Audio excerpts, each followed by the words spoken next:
삼성 일가의 법적 단죄는 최소한 50년 전에 이루어져야 했던 게 반세기 동안 지연됐던 겁니다. 예, 반세기 동안 지연됐던 정의였기 때문에 50년 전에 축하 공연을 저희가 들려드렸습니다. 김 시스터스에게 감사드리고요. 네. 그리고 혹시 저고리 시스터스에서 자세히 아시는 분들이 있으면 저한테 이 논란을 끝낼 수 있도록 정보 부탁드립니다. 네. 저고리 시스터스.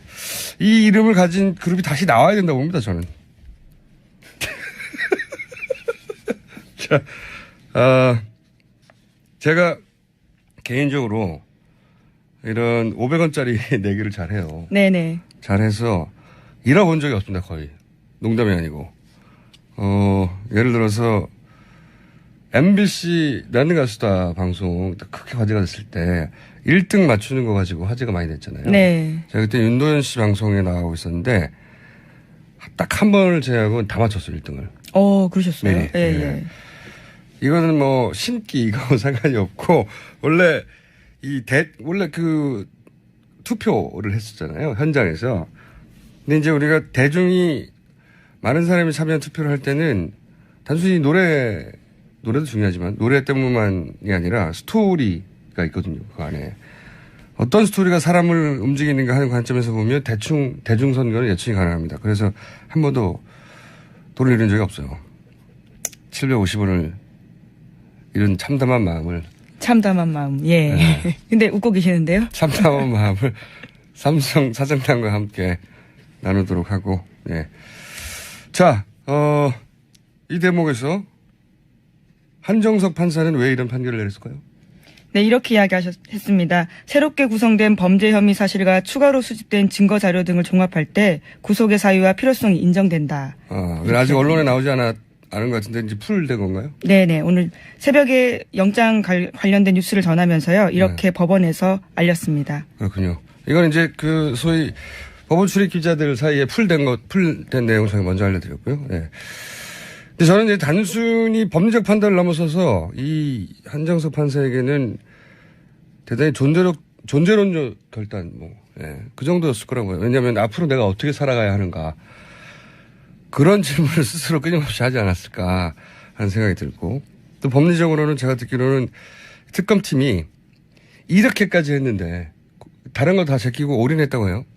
이렇게까지 했는데 이걸 빠져나갈 수 있는지 두고 보자 하는 정도로 칭칭 감았다라고 표현하던데, 윤석열 팀의 승리라고 봅니다. 또 한편으로는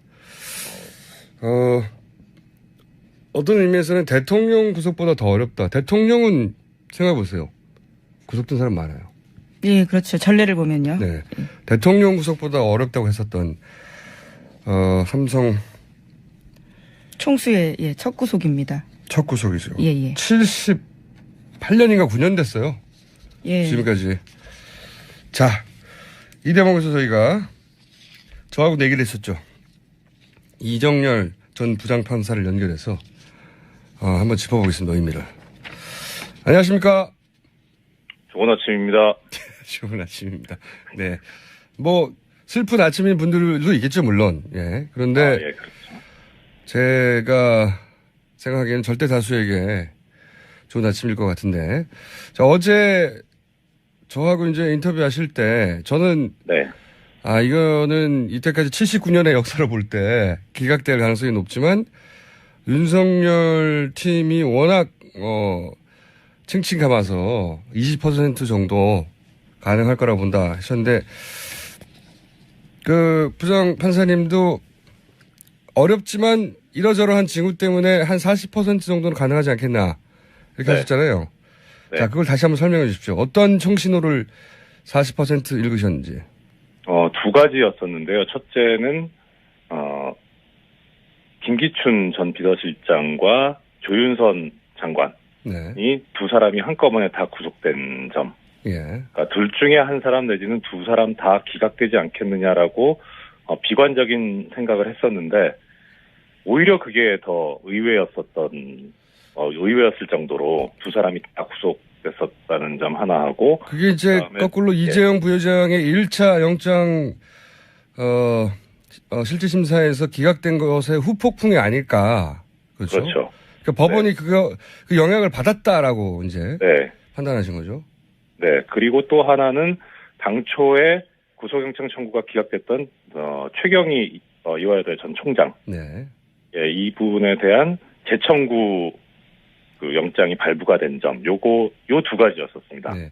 근데 이제 그 두 영장 발부를 보시면서 이것은 통상적으로 법원은 영장 실심사는 사람들은 어쨌든 법원 내에서도 엘리트고 서울중앙지법에서는 네. 그분들이 자존심도 강하고 해서 본인들이 내렸던 결정에 대해서 뒤집는 경우가 잘 없고 더군다나 이렇게 큰 사건일 경우에는 한 사람의 이름은 나오지만 세 사람이 미리 얘기하기 때문에 그렇죠. 예, 이미 다 얘기됐던 걸 다시 뒤진다는 건 자기 자존심도 허락하지 않는 일이다. 네. 근데 그거를 뒤엎는 정도의 후폭풍을 법원에서도 느낀 게 아닌가 이렇게 이제 말씀하셨잖아요. 네, 그렇습니다. 네. 네, 그것이 국민의 힘이 아니라면 사실 이게 설명이 안 되는 부분이었거든요.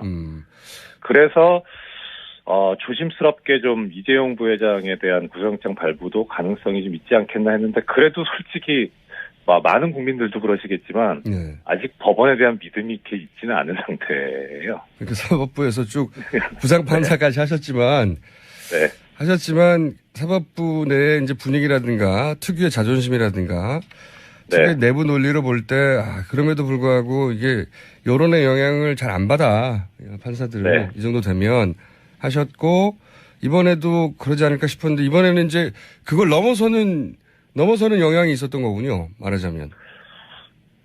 이재용 부회장만 놓고 보면 그렇긴 한데요. 네. 이 지금 같이 영장 청구된 그 박상진 사장의 구속영장 청구 기각 사유를 보면 아직도 정신 못 차렸구나.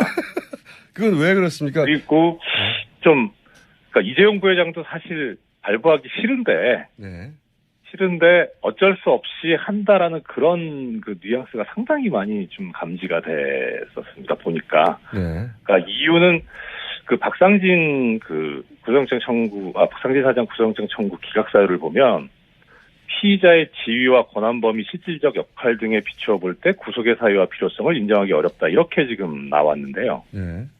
보통 이런 경우에는 그러니까 지금 이 박상진 사장의 역할이라는 것이 이재용 부회장과 공모 관계 내지는 최소한 방조인데 그런데 액수라던가 내지는 그 삼성의 구조 그리고 이 사건의 어떤 중대함을 보면 권한 범위나 실질적 역할이 적다는 취지잖아요. 이게 이 말만으로는 그렇습니다. 예. 그렇죠. 그러면은 이재용 부회장이 거의 다 했다는 얘기가 됩니다. 이게. 그러네요. 그렇게 해석하면. 그러면은, 그렇게 보면, 이 사건에서 이재용 부회장은 엄벌을 면할 수가 없다는 식으로 해석이 되기는 한데, 그거는 뭐 긍정적인 신호인데, 이 삼성의 구조라든가, 이 그간의 일련의 이 과정들을 보면, 이 박상진 사장이 단지 하수인일 뿐이냐, 아무 어떤 의사결정에 영향을 미치지 못하고, 그냥 시키는 대로 하는 사람이냐, 그건 아닐 거거든요. 저는 이렇게 이제 이해했었거든요. 삼성의 상징적인 그 인물인 한 번도 단대된 적이 없던 총수 일가를 구속했으니 나머지는 여러 가지 뭐 경제 여건이라든지 그런 얘기 많이 하잖아요. 국가 경제라든지 뭐 삼성의 내부 사정이라든지 봐서 죄가 없다기보다는 이 정도에서 왜 가족을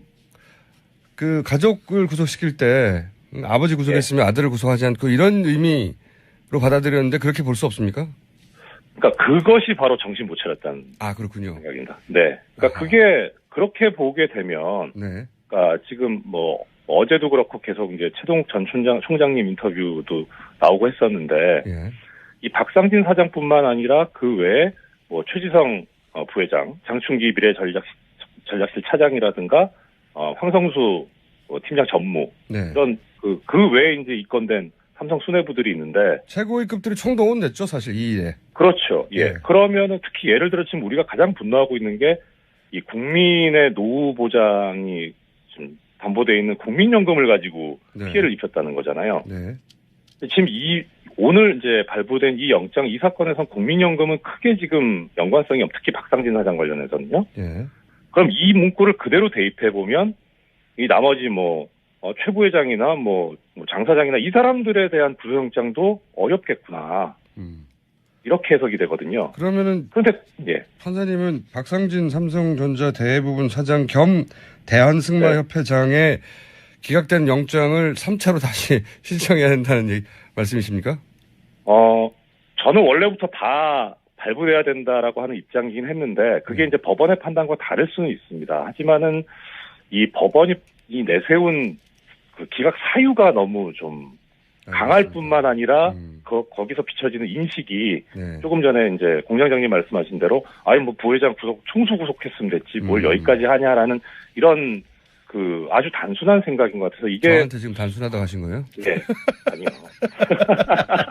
하여튼 그런 논리 정도로 법원이 풀어준다는 게 말이 안 된다. 이 엄중한 사안에 대해서. 그렇죠. 그러니까 아직 지금 국민의 목소리가 무엇이고 생각이 무엇인지에 대해서 제대로 파악을 못하고 있을 뿐만 아니라 오히려 전에 그 1차 이재용 부회장 영장 기각했었던 거에서 나온 자존심. 그러니까 이걸 어떻게 엎어야 되는데 어떻게 없는 명분을 어디서 찾을 것이냐 했을 때 그것이 박상진 사장 영장 기각 사유에 나온 게 아닌가. 그렇게 해석이 됩니다. 알겠습니다. 냉정하게 보자면 아직도 절반에 이르지 못한 정의다 이렇게 보시는 거군요. 네, 아직 멀었습니다. 아직 멀었다. 갈 길이 멀다. 네. 충분히 납득이 되고요. 하지만 일단 일일이 한번 하고요. 그렇죠. 좋은 건 좋은 거죠. 네. 이거 정말 대통령보다 구속이 어렵다고 했었어요. 저는 이런 얘기 많이 들었습니다. 네, 맞습니다. 네. 그게 한 곱이 넘어갔다는 게. 자, 그리고 그게 사실 촛불을 들었던 그 사람들의 마음이 가장 큰 작용을 했다는 게, 그거를 사법부에 계셨던 분으로서 웬만해서는 그 여론의 영향을 받지 않고 그러기엔 너무 자존심이 센 사람들인데 받았다고 하시니까. 네. 촛불을 들었던 한 사람으로서 기쁩니다. 자, 이게 박근혜 대통령 탄핵 심판에도 영향을 준다 주지 않는다 여러 가지 말들이 많은데 이 판사들의 마음 있지 않습니까? 헌재에 계신 분도 결국 평생 판사 하셨던 분들이니까요. 판사의 마음을 감정이입을 해보시면 어떻습니까? 법리를 떠나서. 이 사건 자체는 탄핵 심판에 영향이 없을 겁니다. 그러니까 1차에 그 이재용 부회장 영장 기각됐을 때도 이게 탄핵 심판에 영향이 없듯이 그러니까 특검이나 일반 법원은 일반 법원이고 헌재는 헌재고요. 저는 분명 그렇게 법리적으로나 그렇게 생각을 하는데 제가 말씀드린 건데 어떤 심리적 영향. 지금 사실 이재용 부회장을 구속시킨 것도 물론 특검팀에서 제대로 했고 박수받아 마땅하긴 하지만 그 요인 중에 하나가 그 판사들의 자존심을 넘어서는 정도의 압박이 있었다. 촛불을 든 사람. 누구 한 사람 멱살을 잡지는 않았지만 그런 압박이 있었다 하고 하셨잖아요. 그런 영향은 없을까요? 이 헌재는. 헌재 재판관 안 해보셔서 잘 모르시나? 결과까지는 모르겠습니다만 적어도 지금 이제 헌법재판소에서 탄핵 심판을 더 이상 그 대통령 측의 지연 전술에 말리지 않고 신속하고 엄정하게 처리하겠다는 뜻을 표명을 했지 않습니까?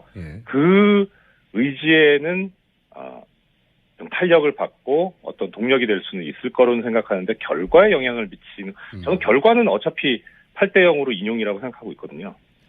천하 없어도. 그것이 이제 법을 공부하신 분들은 대부분 그렇게 생각하시던데 정치를 오랫동안 하신 분들은 또 그렇게 생각하지 않는 경우도 있어요. 그렇죠. 막 그런 말씀들 많이 하시더라고요. 법으로야 그런데 이게 이제 헌재가 정치 재판인데 정치적 영향을 받지 않을 수 없는데 정치권에 있는 분들은 탄핵의 대상이 된 세력이 가만히 있다는 건 상상할 수 없다. 이런 얘기 하도 많이 하니까요. 그렇죠. 오늘 여기까지 하겠고요. 네. 주변 분들하고 하이파이브 많이 하시기 바랍니다. 감사합니다.